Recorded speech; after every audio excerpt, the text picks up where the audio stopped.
The Canterbury Pilgrims, Nathaniel Hawthorne. The summer moon, which shines in so many a tale, was beaming over a broad extent of uneven country. Some of its brightest rays were flung into a spring of water, where no traveller, toiling, as the writer has, up the hilly road beside which it gushes, ever failed to quench his thirst. The work of neat hands and considerate art was visible about this blessed fountain. An open cistern, hewn and hollowed out of solid stone, was placed above the waters, which filled it to the brim, but by some invisible outlet were conveyed away without dripping down its sides. Though the basin had not room for another drop, and the continual gush of water made a tremor on the surface, there was a secret charm that forbade it to overflow.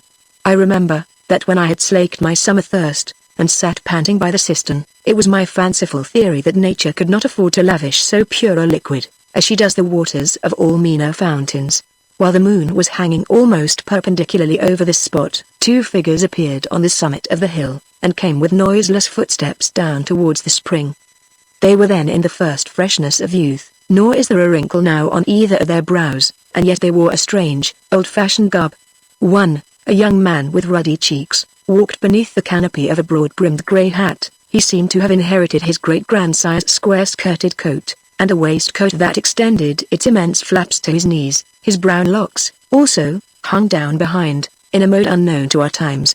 By his side was a sweet young damsel, her fair features sheltered by a prim little bonnet, within which appeared the vestal muslin overcap, her close, long-waisted gown, and indeed her whole attire, might have been worn by some rustic beauty who had faded half a century before.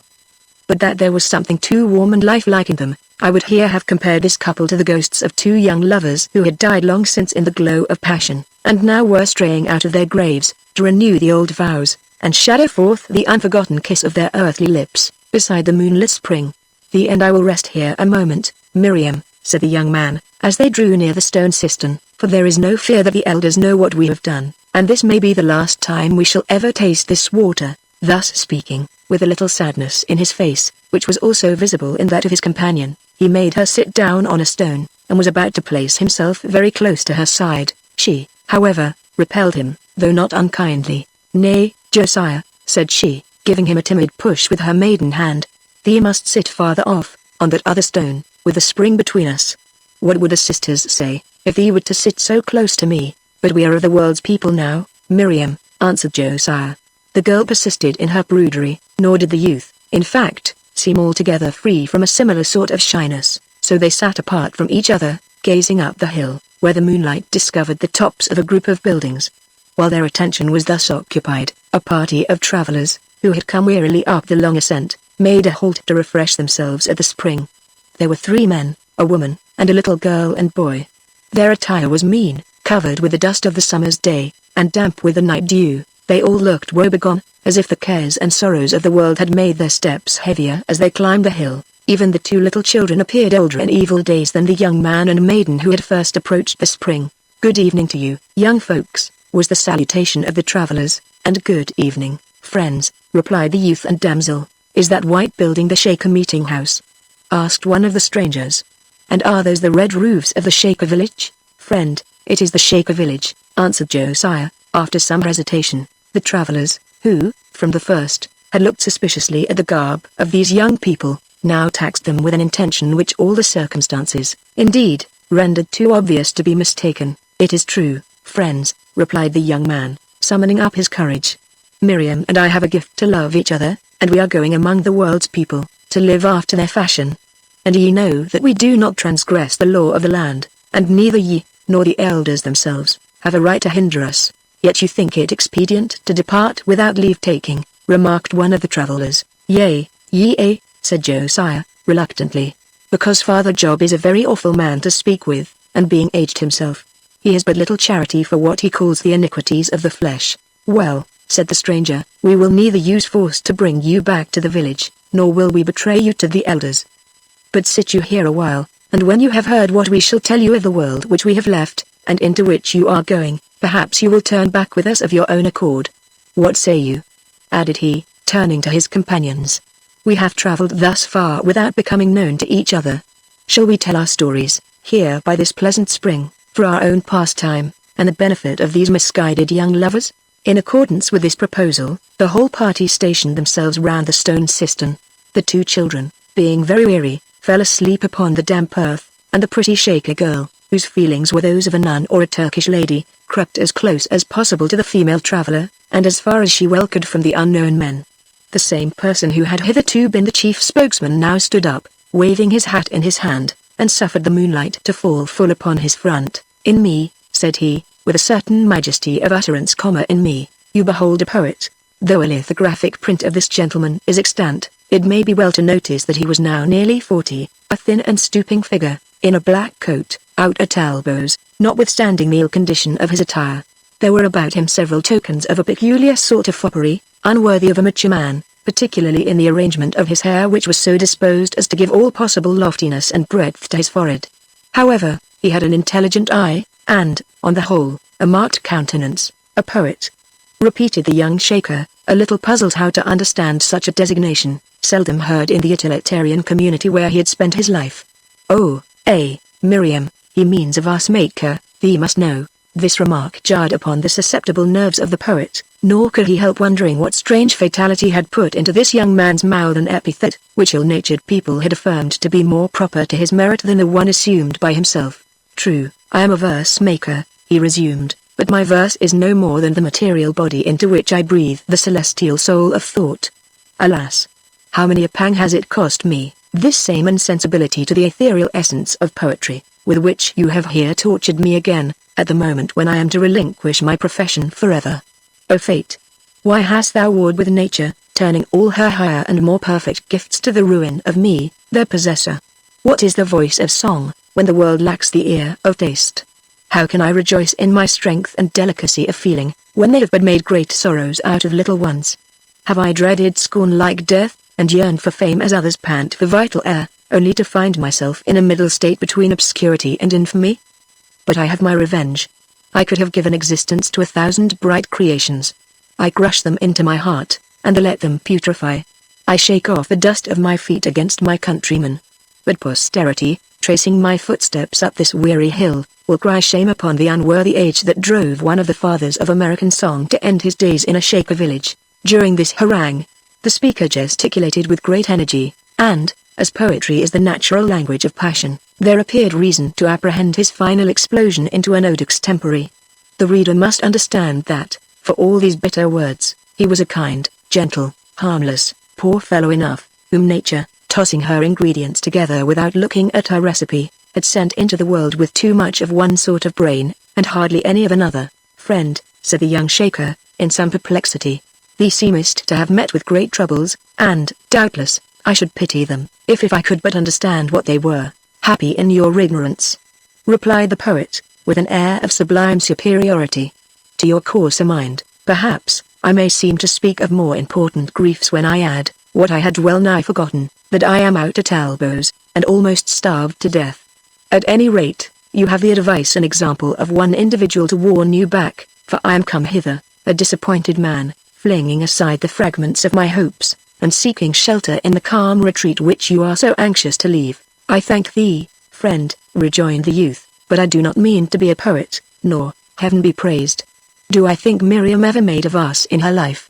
So we need not fear thy disappointments. But, Miriam," he added, with real concern, "thee knowest that the elders admit nobody that has not a gift to be useful.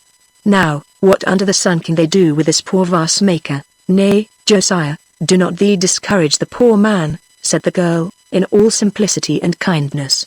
"Our hymns are very rough, and perhaps they may trust him to smooth them." Without noticing this hint of professional employment, the poet turned away, and gave himself up to a sort of vague reverie, which he called thought. Sometimes he watched the moon, pouring a silvery liquid on the clouds, through which it slowly melted till they became all bright. Then he saw the same sweet radiance dancing on the leafy trees which rustled as if to shake it off, or sleeping on the high tops of hills, or hovering down in distant valleys, like the material of unshaped dreams. Lastly, he looked into the spring, and there the light was mingling with the water. In its crystal bosom, too, beholding all heaven reflected there, he found an emblem of a pure and tranquil breast. He listened to that most ethereal of all sounds, the song of crickets, coming in full choir upon the wind, and fancied that, if moonlight could be heard, it would sound just like that.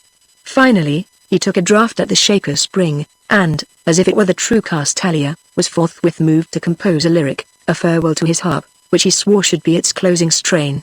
The last verse that an ungrateful world should have from him. This effusion, with 2 or 3 other little pieces, subsequently written, he took the first opportunity to send, by one of the Shaker brethren, to Concord, where they were published in the New Hampshire Patriot. Meantime, another of the Canterbury Pilgrims, one so different from the poet that the delicate fancy of the latter could hardly have conceived of him, began to relate his sad experience. He was a small man, of quick and unquiet gestures, about 50 years old, with a narrow forehead, all wrinkled and drawn together. He held in his hand a pencil, and a card of some commission merchant in foreign parts, on the back of which, for there was light enough to read or write by, he seemed ready to figure out a calculation. "Young man," said he, abruptly, "what quantity of land do the Shakers own here, in Canterbury?" "That is more than I can tell thee, friend," answered Josiah, "but it is a very rich establishment, and for a long way by the roadside thee may guess the land to be ours, by the neatness of the fences." "And what may be the value of the whole?" continued the stranger, "with all the buildings and improvements?" "Pretty nearly, in round numbers." "Oh, a monstrous sum, more than I can reckon," replied the young Shaker. "Well, sir," said the pilgrim, "there was a day, and not very long ago, neither, when I stood at my counting room window, and watched the signal flags of 3 of my own ships entering the harbour, from the East Indies, from Liverpool, and from out the Straits, and I would not have given the invoice of the least of them for the title deeds of this whole Shaker settlement." "You stare? Perhaps, now, you won't believe that I could have put more value on a little piece of paper, no bigger than the palm of your hand, than all these solid acres of grain, grass, and pasture land would sell for?" "I won't dispute it, friend," answered Josiah, "but I know I had rather have 50 acres of this good land than a whole sheet of thy paper." "You may say so now," said the ruined merchant, bitterly, "for my name would not be worth the paper I should write it on. Of course, you must have heard of my failure?" And the stranger mentioned his name, which, however mighty it might have been in the commercial world, the young Shaker had never heard of among the Canterbury hills. "Not heard of my failure?" exclaimed the merchant, considerably piqued. "Why, it was spoken of on 'Change in London, and from Boston to New Orleans men trembled in their shoes. At all events, I did fail, and you see me here on my road to the Shaker village, where, doubtless, for the Shakers are a shrewd sect, they will have a due respect for my experience, and give me the management of the trading part of the concern, in which case I think I can pledge myself to double their capital in 4 or 5 years. Turn back with me, young man, for though you will never meet with my good luck, you can hardly escape my bad." "I will not turn back for this," replied Josiah, calmly, "any more than for the advice of the vase maker, between whom and thee, friend, I see a sort of likeness, though I can't justly say where it lies. But Miriam and I can earn our daily bread among the world's people as well as in the Shaker village. And do we want anything more, Miriam?" "Nothing more, Josiah," said the girl, quietly. "Yea, Miriam, and daily bread for some other little mouths, if God send them," observed the simple Shaker lad. Miriam did not reply, but looked down into the spring, where she encountered the image of her own pretty face, blushing within the prim little bonnet. The third pilgrim now took up the conversation. He was a sunburnt countryman, of tall frame and bony strength, on whose rude and manly face there appeared a darker, more sullen and obstinate despondency, than on those of either the poet or the merchant. "Well, now, youngster," he began, "these folks have had their say, so I'll take my turn. My story will cut but a poor figure by the side of theirs, for I never supposed that I could have the right to meat and drink, and great praise besides, only for tagging rhymes together, as it seems this man does, nor ever tried to get the substance of hundreds into my own hands, like the trader there. When I was about of your years, I married me a wife, just such a neat and pretty young woman as Miriam, if that's her name, and all I asked of Providence was an ordinary blessing on the sweat of my brow, so that we might be decent and comfortable, and have daily bread for ourselves, and for some other little mouths that we soon had to feed. We had no very great prospects before us, but I never wanted to be idle, and I thought it a matter of course that the Lord would help me, because I was willing to help myself." "And didn't he help thee, friend?" demanded Josiah, with some eagerness. "No," said the yeoman, sullenly, "for then you would not have seen me here. I have labored hard for years, and my means have been growing narrower, and my living poorer, and my heart colder and heavier, all the time, till at last I could bear it no longer. I set myself down to calculate whether I had best go on the Oregon expedition, or come here to the Shaker village, but I had not hope enough left in me to begin the world over again, And, to make my story short, here I am. And now, youngster, take my advice, and turn back, or else, some few years hence, you'll have to climb this hill, with as heavy a heart as mine. This simple story had a strong effect on the young fugitives. The misfortunes of the poet and the merchant had won little sympathy from their plain good sense and unworldly feelings, qualities which made them such unprejudiced and inflexible judges, that few men would have chosen to take the opinion of this youth and maiden as to the wisdom or folly of their pursuits. But here was one whose simple wishes had resembled their own, and who, after efforts which almost gave him a right to claim success from fate, had failed in accomplishing them. "But thy wife, friend?" exclaimed the younger man. "What became of the pretty girl, like Miriam?" "Oh, I am afraid she is dead." "Yea, poor man, she must be dead, she and the children, too," sobbed Miriam. The female pilgrim had been leaning over the spring, wherein latterly a tear or two might have been seen to fall, and form its little circle on the surface of the water. She now looked up, disclosing features still comely, but which had acquired an expression of fretfulness, in the same long course of evil fortune that had thrown a sullen gloom over the temper of the unprosperous yeoman. "I am his wife," said she, a shade of irritability just perceptible in the sadness of her tone. "These poor little things, asleep on the ground, are two of our children. We had two more, but God has provided better for them than we could, by taking them to himself." "And what would he advise Josiah and me to do?" asked Miriam, this being the first question which she had put to either of the strangers. "'Tis a thing almost against nature for a woman to try to part true lovers," answered the yeoman's wife, after a pause, "but I'll speak as truly to you as if these were my dying words. Though my husband told you some of our troubles, he didn't mention the greatest, and that which makes all the rest so hard to bear. If you and your sweetheart marry, you'll be kind and pleasant to each other for a year or two, and while that's the case, you never will repent, but, by and by, he'll grow gloomy, rough, and hard to please, and you'll be peevish, and full of little angry fits, and apartment to be complaining by the fireside, when he comes to rest himself from his troubles out of doors, so your love will wear away by little and little, and leave you miserable at last. It has been so with us, and yet my husband and I were true lovers once, if ever two young folks were." As she ceased, the yeoman and his wife exchanged a glance, in which there was more and warmer affection than they had supposed to have escaped the frost of a wintry fate, in either of their breasts. At that moment, when they stood on the utmost verge of married life, one word fitly spoken, or perhaps one peculiar look, had they had mutual confidence enough to reciprocate it, might have renewed all their old feelings, and sent them back, resolved to sustain each other amid the struggles of the world. But the crisis passed and never came again. Just then, also, the children, roused by their mother's voice, looked up, and added their wailing accents to the testimony borne by all the Canterbury pilgrims against the world from which they fled. "We are tired and hungry," cried they. "Is it far to the Shaker village?" The Shaker youth and maiden looked mournfully into each other's eyes. They had but stepped across the threshold of their homes, when lo! the dark array of cares and sorrows that rose up to warn them back. The varied narratives of the strangers had arranged themselves into a parable. They seemed not merely instances of woeful fate that had befallen others, but shadowy omens of disappointed hope and unavailing toil, domestic grief and estranged affection, that would cloud the onward path of these poor fugitives. But after one instant's hesitation, they opened their arms, and sealed their resolve with as pure and fond an embrace as ever youthful love had hallowed. "We will not go back," said they. "The world never can be dark to us, for we will always love one another." Then the Canterbury pilgrims went up the hill, while the poet chanted a drear and desperate stanza of the farewell to his harp, fitting music for that melancholy band. They sought a home where all former ties of nature or society would be sundered, and all old distinctions levelled, and a cold and passionless security be substituted for mortal hope and fear, as in the other refuge of the world's weary outcasts, the grave.